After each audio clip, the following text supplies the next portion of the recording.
The 100 women's competition 2025 के match number 32 के अंदर दो ऐसी टीमें आपस में आज के इस मुकाबले में भिड़ने वाली हैं, जहां पर एक टीम है साउदर्न ब्रेव की टीम, जो कि 7 के सातों मुकाबले अपने जीत करके पॉइंट्स टेबल में नंबर 1 पर है और फाइनल में सीधे क्वालिफाई कर चुकी है। लेकिन वहीं पर जो दूसरी टीम है वेल्स फायर की, ये अपने 7 में से केवल एक मैच जीत पाई है। ये टूर्नामेंट से ऑलरेडी बाहर हो चुकी है। तो बेसिकली दोनों ही टीमों के लिए आज का ये जो मैच है वो काफी हद तक एक फॉर्मेलिटी वाला ही मैच होगा। लीग स्टेज का आखिरी मैच, जो कि इस टीम का यानी कि वेल्स फायर का तो टूर्नामेंट का ही आखिरी मैच है। बाकी फाइनल के पहले एक तरह का ड्रेस रिहर्सल यहाँ पर होगा साउदर्न ब्रेव की टीम के लिए। तो ये टीम भी और दोनों टीमें बेसिकली काफी ठीक ठाक प्रयोग आज के इस मैच में कर सकती हैं। तो क्या प्लेइंग 11 और बैटिंग ऑर्डर बनेगा, उसमें से कौन सी प्लेयर हमारी उस प्लेयर के तौर पर टीम में आएंगी, जिसमें से कुछ ऐसी प्लेयर होती हैं। 6 टीमें हमको आज के इस मैच में बनाने हैं, तो उन 6 में से 6 की 6 टीमों में से कौन सी प्लेयर है जो पक्के तौर पर हर टीम में होनी चाहिए, कौन सी ऐसी प्लेयर है जिनको किसी 1-2 टीम में लेकर के जाना है, और कौन सी ऐसी प्लेयर हैं जिनको 3 से 4 टीमों में रोटेट कर करके एक शानदार कॉम्बिनेशन आपको 6 टीमों का बनाना है और काफी शानदार गिफ्ट्स आपको जीतने हैं पूरी तरह से फ्री में हर जगह पर।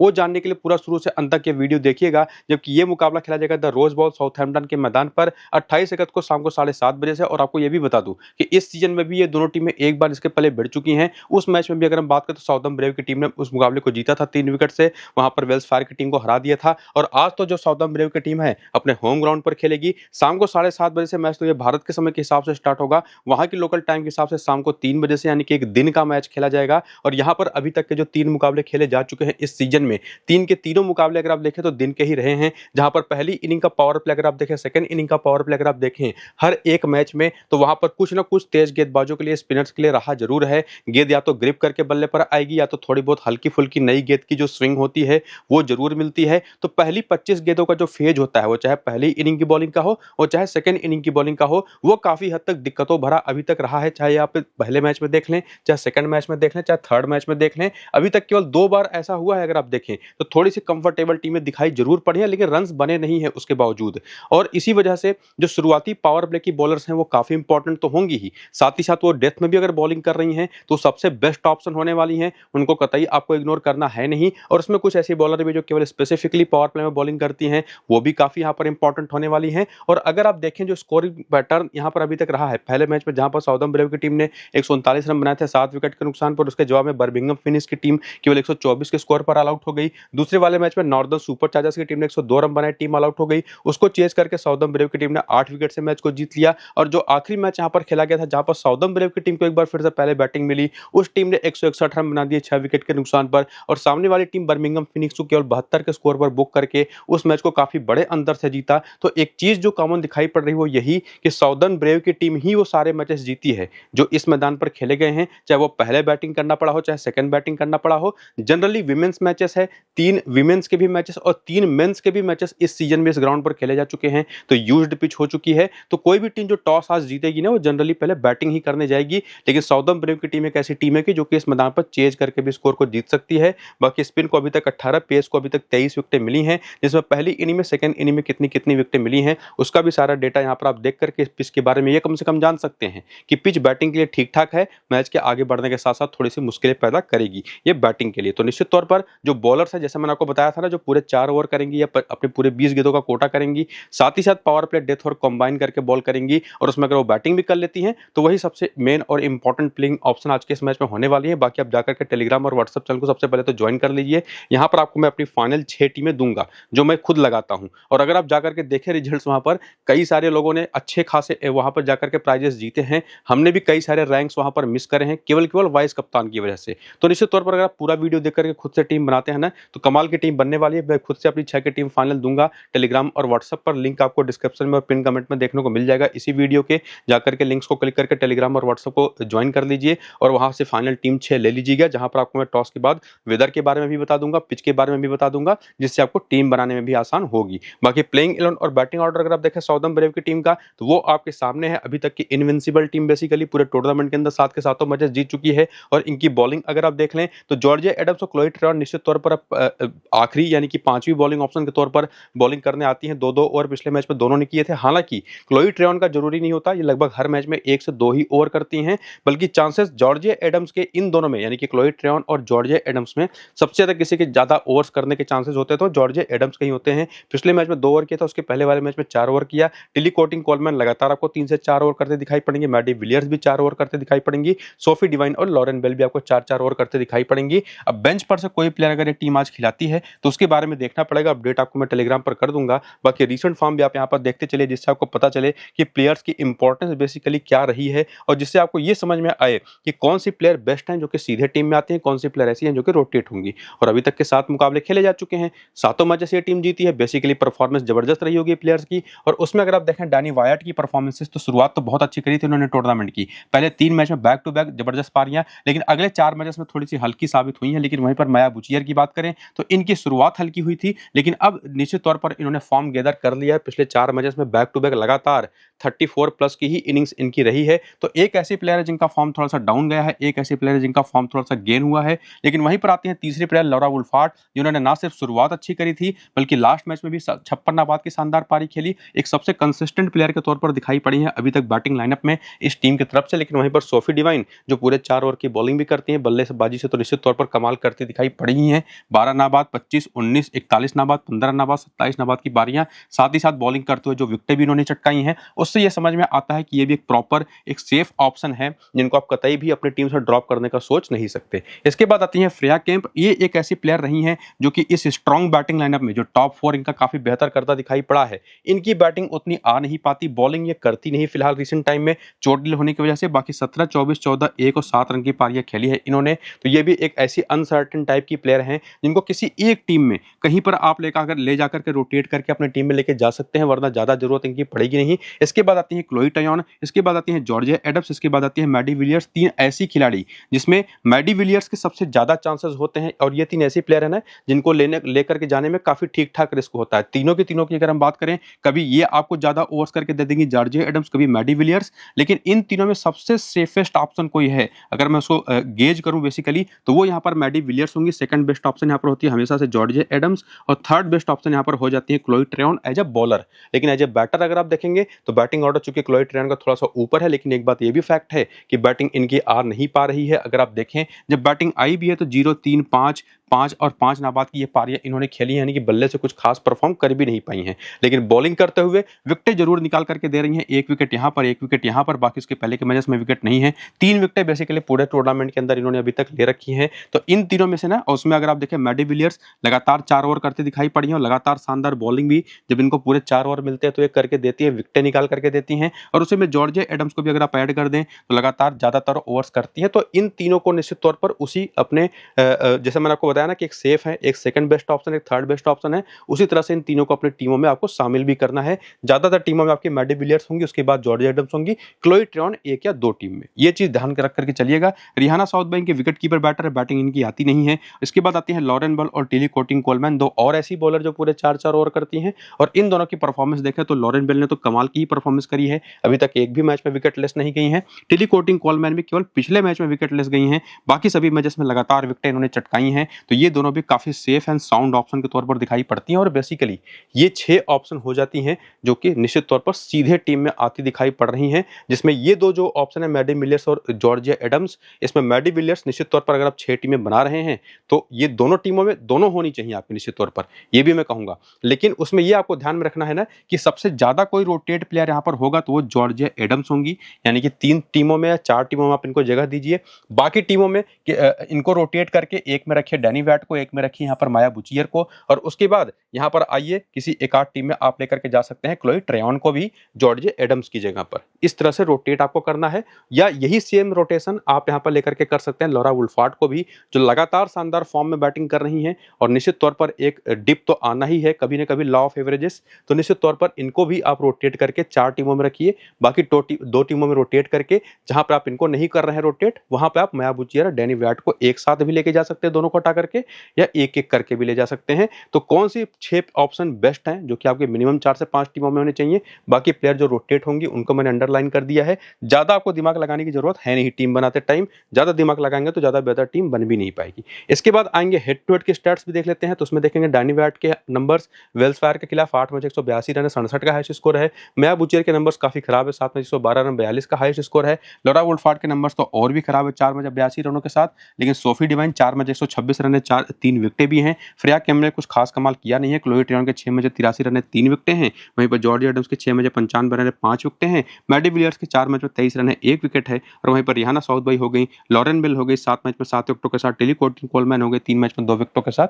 इनके भी वो वही सेम नंबर्स आपको वही इंडिकेट करेंगे जो आपको मैं पीछे समझा चुका हूं। बेसिकली ध्यान आपको उसी पर देना है। नंबर्स भी थोड़ा बहुत आपको हेल्प करेंगे कि किस प्लेयर को ज्यादा रोटेट करना, जिसमें वेन्यू के भी आंकड़े को घुसा दें। अगर आप अपने होम ग्राउंड पर रेटिंग खेलेगी तो इसमें डैनी वैट के नंबर इस ग्राउंड पर, जो कि इनका लोकल ग्राउंड भी है बेसिकली डैनी वैट का, 27 में 861 रन है, 33 का शानदार एवरेज है, 28 का बैटिंग एवरेज इस मैदान पर है माया बुचियर का। इसके बाद बात करें लोला वुल्फार्ड की भी, 5 में 196 रन है, 78 नाबाद का हाईएस्ट स्कोर है। 5 में 7 विकेट इस मैदान पर रही है सोफी डिवाइन के 65 रनों के साथ। फ्रेया कैम्प ने भी 24 में से 269 रन बनाए, 2 विकेटें ली हैं। क्लोई ट्रेवन के 11 में 165 रन है, 5 विकेटें हैं। जॉर्ज एडम्स के 26 में 30 विकेटें हैं, ये भी यहीं के लोकल प्लेयर हैं। इसके बाद यहाँ पर आते हैं मैडी विलियर्स के 5 मैच 4 विकेटें, लॉरेन बेल के 23 मैच में 34 विकेटें, ये भी यहीं के लोकल प्लेयर है, अपने होम ग्राउंड पर खेलेंगी। और बाकी टिली कोलमैन 7 में 5 विकेटों के साथ। तो जितना बेहतर नंबर जिसके इस मैदान पर या हेड टू हेड में या रीसेंट फॉर्म में आपने जो देखा, और उसकी बेसिस पर जो रोटेशन आपको मैंने समझाया, उसको हेल्प लेकर के उसका अपना रोटेशन आप करिएगा। बाकी मैं आपको अपनी 6 टीमें तो दूंगा ही टेलीग्राम व्हाट्सएप पर, तो उसको ज्वाइन जरूर कर लीजिएगा डिस्क्रिप्शन में पिन कमेंट में दिए गए लिंक से। बाकी बैटिंग की वीकनेसेस अगर आप देखें कि किस तरीके की बॉलिंग के खिलाफ दिक्कतें रही हैं, तो डैनी वैट जो बात करें तो जॉर्जिया डेविस जो कि एक ऑफ स्पिन बॉलर हैं, उनकी 28 गेंदों पर 40 रन बना करके 3 बार आउट हुई हैं। सबन इस्माइल जो कि right arm medium fast bowler हैं, 50 गेंद पर 46 रन बना करके 3 बार इनकी गेंदों पर आउट हुई हैं। और कुछ हद तक हेली मैथ्यूज पर, और ध्यान रखिएगा जॉर्जिया डेविस भी और हेली मैथ्यूज भी ऑफ स्पिनर्स हैं। तो इस जो टॉप ऑर्डर बैटर है जो Danni Wyatt, generally off spin पर फ्रिक्वेंटली विकेटें देती हैं। अगर आप ये 40 और 51 जोड़ दें तो 91 बने और 6 बार आउट हो चुकी हैं। तो ऑफ स्पिन इनकी एक निश्चित तौर पर परेशानी रही है। बाकी कुछ हद तक सबन इस्माइल ने इनको परेशान किया, बाकी लोगों ने ज्यादा दिक्कतें इनको दी नहीं है। माया बुचियर की बात करें तो ये लेग स्पिन पर फंसती हैं। जेस जोनासन ने भी इनको 2 बार आउट कर रखा है। केटी लेवी खुद एक लेग स्पिनर है, वो भी इनको 2 बार आउट कर चुकी हैं। हेली मैथ्यूज तो आउट कर ही चुकी है। और बेसिकली जॉर्जिया डेविस भी, तो चाहे ऑफ स्पिन हो, चाहे लेग स्पिन हो, चाहे लेफ्ट आर्म ऑर्थोडॉक्स बॉलिंग हो, वो इनको परेशान करती है। बाकी उसी तरह से सोफी डिवाइन को कोई एग्जैक्ट आप ये नहीं कह सकते कि इनको किसी स्पेसिफिक टाइप ऑफ बॉलिंग के खिलाफ दिक्कत है। ये 3 इंडिविजुअल बॉलर्स पर ये आउट होती रही है, लेकिन ठीक ठाक रन बना करके।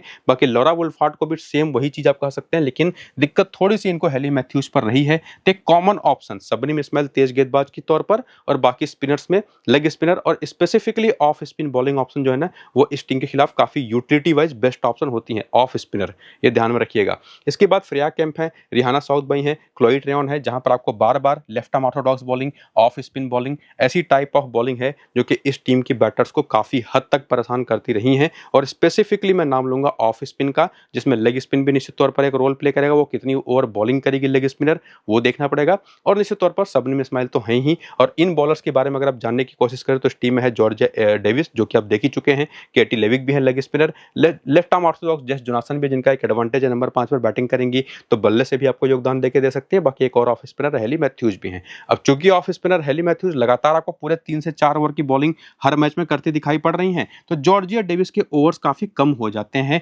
कभी 1 ओवर कभी 2 ओवर। लेकिन ये एक बहुत अच्छी ट्रम्प रहेंगी आज के इस मैच में, ये बात ध्यान में रखिएगा। किसी 1 या 2 ही टीम में लेकर के जाना है, लेकिन लेकर के जरूर जाना है किसी 1-2 टीम में, जहां पर आपको काफी तेजी से ऊपर रैंक में लेकर के जाएंगे। जॉर्जिया एल्विस जो कि मीडियम फास्ट बॉलर हैं, ये भी पार्ट टाइमर के ही तौर पर बॉलिंग करते हो। दिक्कत केटी लेविक के साथ भी है, ये भी आपको 2 से 3 ओवर ही करके देती है। और actually Shabnim Ismail, Freya Davies, Hayley Matthews और जेस जोनासन, ये 4 बॉलर हैं जो मेजॉरिटी ओवर्स करके देती हैं 3 से 4। बाकी बेंच के भी ऑप्शंस आप देख सकते हैं, जो कि निश्चित तौर पर हो सकता है कि आज रोटेशंस कुछ हो प्लेयर्स को लेकर के। बाकी रीसेंट फॉर्म आप यहां पर देख सकते हैं, जिसमें आप क्या देखेंगे, रीसेंट फॉर्म के अंदर की ये टीम जो कि निश्चित तौर पर 7 में से केवल 1 ही मैच जीत पाई है, तो परफॉर्मेंस काफी खराब रही है बेसिकली। और उसमें सोफिया डंकली की अगर परफॉर्मेंस देखें शुरू से ही 26, 53, 31, 56, 2, 36 और 1 की पारियां, जिसमें 3 बार इन्होंने पहले इनिंग की बैटिंग करी है, 3 बार सेकंड इनिंग की बैटिंग करी है। दोनों तरीके से अगर हम बात करें तो काफी कंसिस्टेंट परफॉर्मेंस दी है इन्होंने। बहुत बड़े बड़े स्कोर नहीं है, लेकिन निश्चित तौर पर स्कोर बनाए हैं। इसके बाद टैमी बिमॉन्ट की बात करें तो जब पहली इनिंग की बैटिंग की है तो 2, 7 और 0 की 3 पारियां हैं, लेकिन जब सेकंड इनिंग की बैटिंग करी है तो 5, 5 और अगर आप यहां पर देखें 11 और 36, यानी कि कंसिस्टेंसी किसी भी इनिंग में दिखाई नहीं पड़ी है।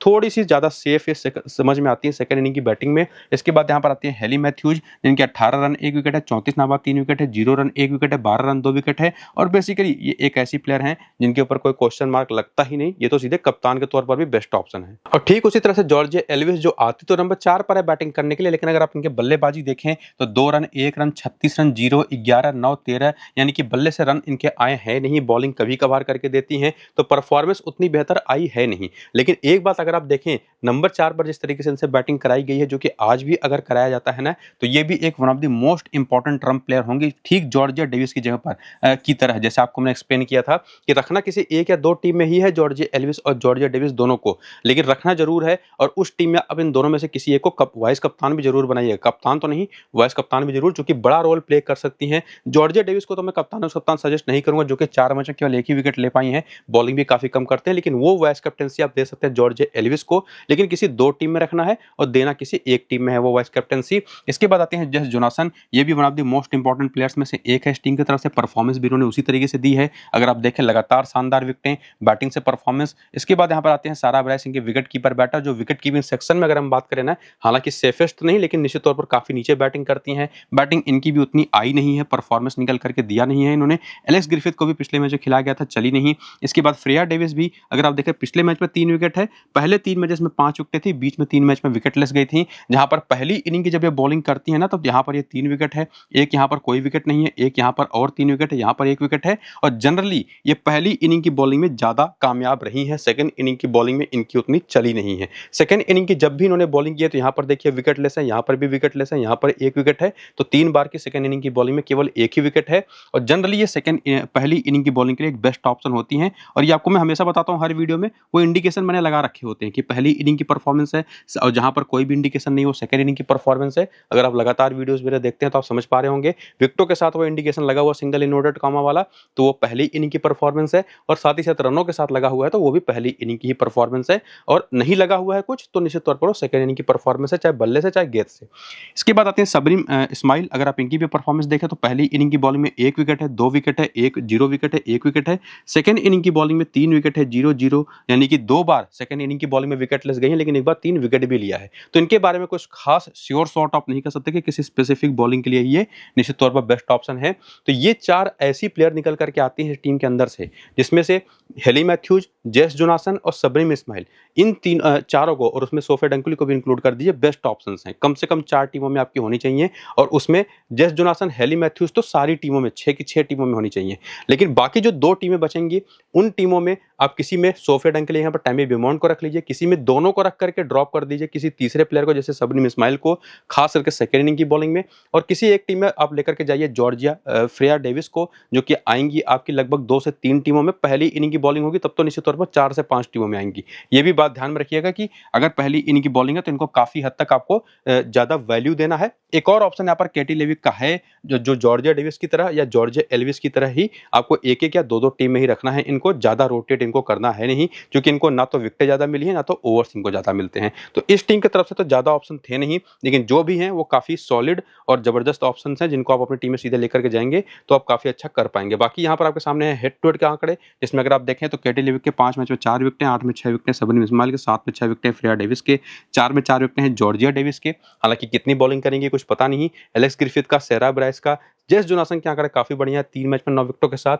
जॉर्जिया एल्विस के आंकड़े वैसे ही काफी एवरेज है। हेली मैथ्यूज के 7 मैच 172 रन है, 13 विकेटें चटकाई हैं। बाकी दोनों बैटर्स के भी नंबर्स आप देखेंगे तो टैमी ब्यूमॉन्ट खास करके काफी बेहतर दिखाई पड़ती हैं। इसके बाद आकर के वेन्यू के नंबर्स अगर आप देखना चाहें तो वो भी देख लीजिए, वो भी आपके सामने है, जो कि निश्चित तौर पर ज्यादा कुछ हेल्प आपको नहीं करेंगे। एक्चुअली जो चीज आपको मैं पीछे बता चुका हूं वही यहां से भी समझ में आएगा, लेकिन जो चीज आपको मैं बता चुका हूं उसमें अगर आप इस स्कोर को ऐड कर देंगे तो एक चीज समझ में आएगी कि निश्चित तौर पर सोफिया डंकुली बहुत इंपॉर्टेंट है, लेकिन उसी में 2 से 3 टीमों में टैमी ब्यूमॉन्ट भी आ सकती हैं आपकी टीम में, खास करके रोटेट होकर के, जिसमें इनिंग की बेसिस वाली एनालिसिस आप जरूर देखेंगे तो आपको ये भी समझ में आ जाएगा कि सेकंड इनिंग की बैटिंग में ज्यादा सेफ एंड साउंड दिखाई पड़ी है। ये चीज आपको मैंने रिसेंट फॉर्म के टाइम पर भी बताया था टैमी ब्यूमॉन्ट के बारे में। तो ये सारी चीजें अगर आप ध्यान से सुनेंगे ना तो काफी फर्म और काफी टू द पॉइंट चीज आपको जो पता चल रही है उससे आपकी टीम काफी शानदार बनेगी। इसके बाद प्लेयर बटल के आंकड़े। और बेसिकली अगर आप देखें तो सोफिया डंकली जो है ये टेलीकोटिंग कॉलमैन के 9 गेंद पर 15 बना करके एक बार आउट हुई हैं। बाकी बॉलरों पर भी एक ही बार आउट हुई है। सैंपल साइज थोड़ा इसको मैं छोटा ही कहूंगा,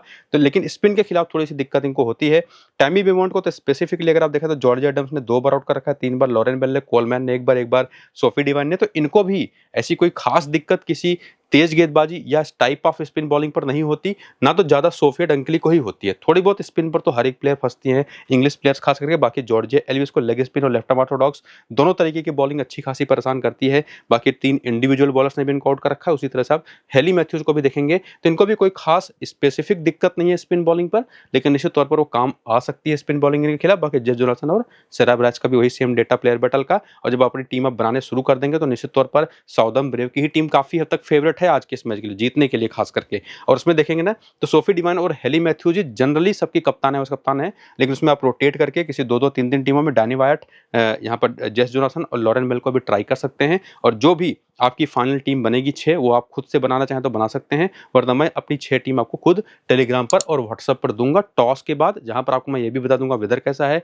पता चलेगा, तो पिच के बारे में भी बता दूंगा और 6 टीमें तो दूंगा ही। तो लिंक आपको इसी वीडियो के डिस्क्रिप्शन में पिन कमेंट में मिल जाएगा, टेलीग्राम का भी और व्हाट्सएप का भी। क्लिक करके ज्वाइन हो जाइए, वीडियो शुरू से अंत तक पूरा देखिए, बहुत शानदार टीमें बनने वाली हैं। फिलहाल इसको यहीं पर करेंगे खत्म, चलते हैं, नमस्कार।